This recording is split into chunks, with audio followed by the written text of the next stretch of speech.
et bonjour à tous, j'espère que vous allez bien. Je commence par le Congo-Brazzaville. Je sais, les gens disent toujours que ah non Rose, quand tu parles du Congo, c'est toujours de mauvaises nouvelles. Écoutez, si je ne parle pas du Congo, vous dites qu'elle ne parle plus de son pays. Si je parle du Congo, elle donne des mauvaises nouvelles. Moi je suis là seulement pour donner des nouvelles aussi, elles sont bonnes ou pas bonnes. Ah, qu'est-ce que je veux faire? Guy Milex Bonzi, qui est le journaliste et éditeur de l'organe privé appelé La Voix du Peuple, il a été convoqué ce mardi. Eh oui, le Conseil supérieur de la liberté de communication l'a convoqué en disant que, mon petit, viens ici. Les autorités lui reprochent d'avoir publié 2 articles dont la teneur ne leur a pas plu. Le premier article, c'était au sujet de la plainte déposée par le colonel Marcel Sourou au sujet des affaires du 4 mars 2012 et aussi des affaires du 16 décembre 2013. En plus, cet article était accompagné des photos inédites. Des photos très graphiques qui avaient été fournies par les avocats de Marcel Sourou. Deuxième article, c'est au sujet de l'empoisonnement, et je le dis entre guillemets parce que d'après l'article publié dans La Voix du Peuple, on dit que le chef d'état-major, Guy Blanchard-Okoye, a été empoisonné. Donc quand c'est venu là, les autorités ont dit que mon frère, tu fais trop, ça suffit. Ici, comme vous le voyez bien, c'est l'invitation qui a été envoyée par le Conseil supérieur de la liberté de communication à Guy Bonzi. On dit ici que le président du Conseil supérieur de la liberté de communication invite le directeur de publication du journal La Voix du Peuple à bien vouloir participer à la séance d'audition à la commission administrative et juridique chargée de la déontologie et de l'éthique, des mots forts, qui aura lieu ce mardi 21 avril 2015 à 11h30 au secrétariat administratif du Conseil dans l'enceinte de l'ex-télé Congo, pas Congo. L'audition portera sur les articles ci-après, la plainte concernant l'affaire du 16 décembre 2013 et aussi Guy Blanchard-Okoye entre la vie et la mort en Inde, publié dans le numéro 47 du mardi, le 14 avril 2015. Ce qui est intéressant, c'est qu'ils n'ont pas mis le nom de Guy Milex Bonzi. Mais bon. Dans une interview avec La Voix de l'Amérique, M. Bonzi n'a pas mâché ses mots. Il a dit que la liberté de la presse n'est pas du tout respectée au Congo-Brazzaville et il ne comprend pas le motif de cette convocation. Vous-même écoutez. Nous sollicitons un report de cette audition parce que nous aimerions bien préparer notre défense. Le Conseil supérieur de la liberté de communication pointe d'un doigt accusateur 2 articles. Il s'agit notamment d'une plainte que le colonel Marcel Sourou a déposée par le biais de ses avocats au palais des congrès, donc devant les 2 chambres du Parlement contre le président Denis Sassou Nguesso pour haute trahison. Cette plainte a d'ailleurs fait l'occasion d'une conférence de presse au courant de la semaine dernière. Il y a eu une conférence de presse tenue par ses avocats et donc la presse congolaise était invitée à cette conférence de presse.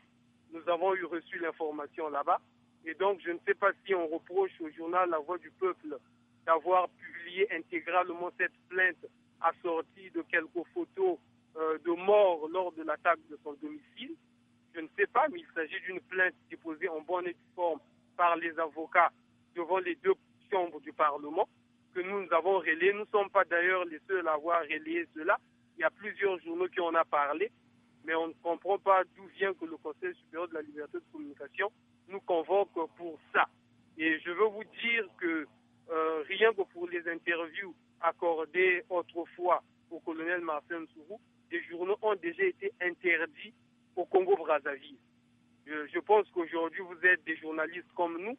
Si une personne comme le colonel Marcel Sourou, qui est en accrochage permanent avec son chef, le président Denis Sassou Nguesso, peut vous accorder une interview, je pense que cela consiste en scoop pour vous. Donc, aucun journaliste ne peut s'empêcher de relayer une telle interview. Mais ici, au Congo-Brazzaville, lorsque vous le faites dans l'œil du cyclone du président de la République, à ce moment-là, il instruit le Conseil supérieur de la liberté de communication pour passer à une interdiction ou une suspension. Et donc, nous avons l'impression que c'est cela qui plane. Deuxièmement, il y a un autre article qui est incriminé. Il s'agit d'un article écrit par les journalistes de La Voix du Peuple où nous avons fait état de la santé du chef d'état-major général, qui selon nos sources serait tombé à Kinshasa au cours, je pense, d'une réunion. Et donc lorsque nous avons relayé cette information-là, la rue parlait déjà d'empoisonnement. Le Conseil supérieur de la liberté de communication nous reproche de l'avoir fait. Mais dans tous les cas, en ce qui concerne l'article parlant du général Okoye, qui est le chef d'état-major général, la presse elle-même a prévu des mécanismes pour pouvoir réguler ou bien remédier à ce genre de choses. S'il y a eu des inexactitudes, il y a des droits de réponse qui existent, il y a des mises au point, et nous sommes tout à fait ouverts pour tout ça.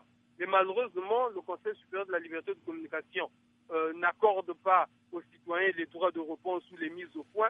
Très souvent, ils s'autosaisissent de ce genre de problème pour passer à une interdiction, surtout s'il s'agit d'une presse jugée défavorable au pouvoir de Brazzaville. Donc voilà un peu le problème. Les Guinéens sont fâchés. Les Guinéens sont vraiment fâchés et le monde entier en ce moment-ci le sait. L'opposition dit que le président Alpha Condé là, on le voit venir. Comme le reste des présidents francophones africains là, on le voit venir et on sait qu'il veut rester au pouvoir jusqu'à... Donc à cause de ça, les forces d'opposition au président Alpha Condé ont appelé à des rassemblements dans tout le pays, vous imaginez, dans tout le pays, pour dénoncer le calendrier électoral alors que l'élection normalement doit se tenir en octobre. Le président Alpha Condé a dit que « moi je ne connais pas cette histoire, mes mains sont propres vraiment, j'ai lavé mes mains, je ne sais pas de quoi vous parlez. Tout ce que je sais c'est que l'élection présidentielle aura lieu en octobre. » L'opposition met en train de soupçonner que je pense que ce pouvoir-là, en train de chercher un peu à utiliser les exécutifs communaux provisoires qu'il a désignés pour influer sur l'élection présidentielle. Donc voilà pourquoi il y a eu cette nécessité de ce rassemblement-là dans toute la Guinée. Le jeudi 23 avril, les forces de l'ordre ont créé des barrages autour des domiciles de Cellou Diallo et aussi Sidya Touré, qui sont deux ex-premiers ministres de la Guinée. Et lorsque les partisans de l'opposition ont cherché à franchir, ont cherché à forcer les barrages, les affrontements ont éclaté. Et malheureusement, ça fait un mort de la partie du côté de l'opposition. Des manifestants crient leur colère à proximité du domicile du chef de file de l'opposition. Depuis le matin, les forces de l'ordre bloquent en effet l'accès à la maison de Cellou Dalein Diallo, située à Conakry. Pas d'attroupement, pas de marche, tout est formellement interdit. Alors quand ces partisans se décident à franchir la barrière de police en début d'après-midi, c'est l'affrontement. Jets de pierre et gaz lacrymogènes sont échangés selon un scénario désormais récurrent à Conakry. Des blessés sont évacués côté manifestants. Plusieurs arrestations musclées ont lieu. À terre là-bas. Hey, toi, Quelques tirs se font brièvement entendre au loin, des tirs de sommation selon les manifestants. Mais devant nos caméras, la police tient à se défendre de tout usage d'armes à feu. Vous nous voyez là, sans problème, c'est avec les lacrys qu'on a dégagé, mais à l'intérieur, vous avez entendu des coups de feu. Et la fois passée ici encore, c'était la même chose. Derrière la barrière de manifestants, les opposants sont toujours consignés à domicile. Tout ceci ne va pas nous effrayer, encore moins nous décourager. Nous allons continuer le combat politique. C'est un combat pour l'avenir de la Guinée, parce que ce n'est plus le processus électoral seulement qui est en cause. En Guinée, on est en train d'installer insidieusement une dictature qui ne dit pas son nom. Les émeutes ont fait au moins un mort dans la ville de Labé, tué à coups de matraque par les forces de l'ordre, de sources hospitalières et selon plusieurs témoins.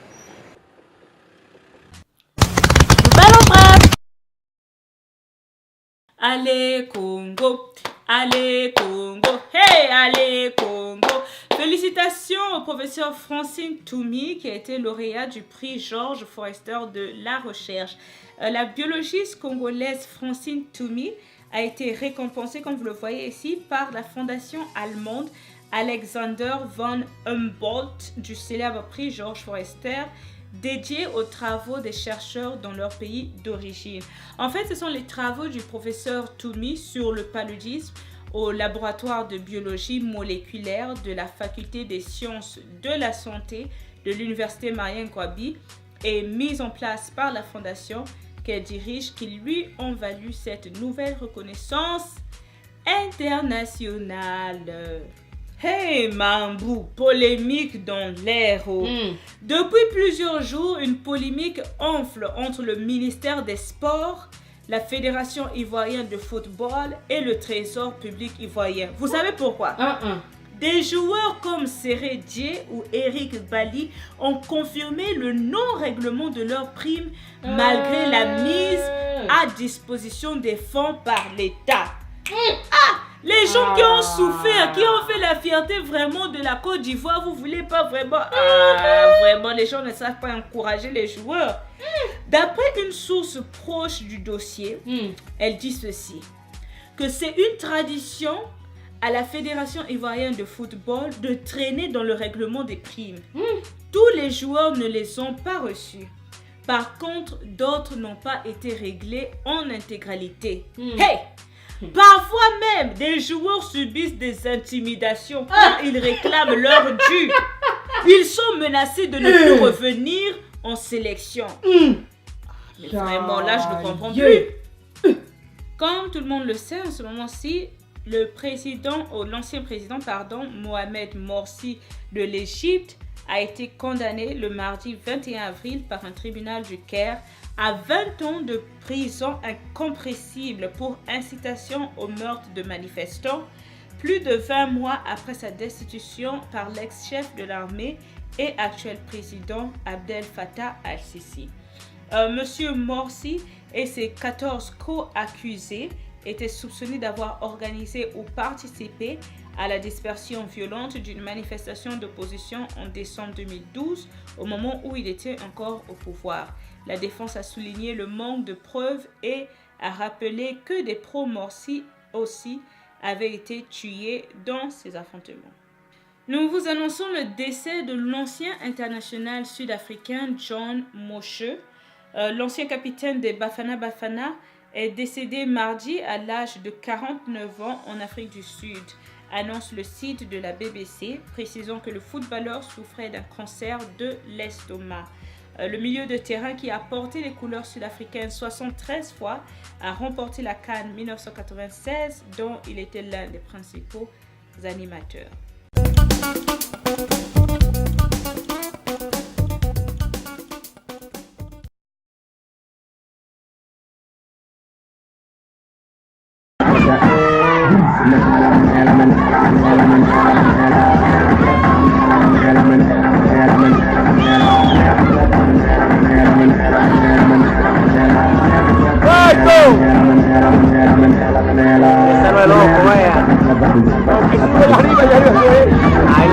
Allá arriba, llega la luz, vea, el mojado queda.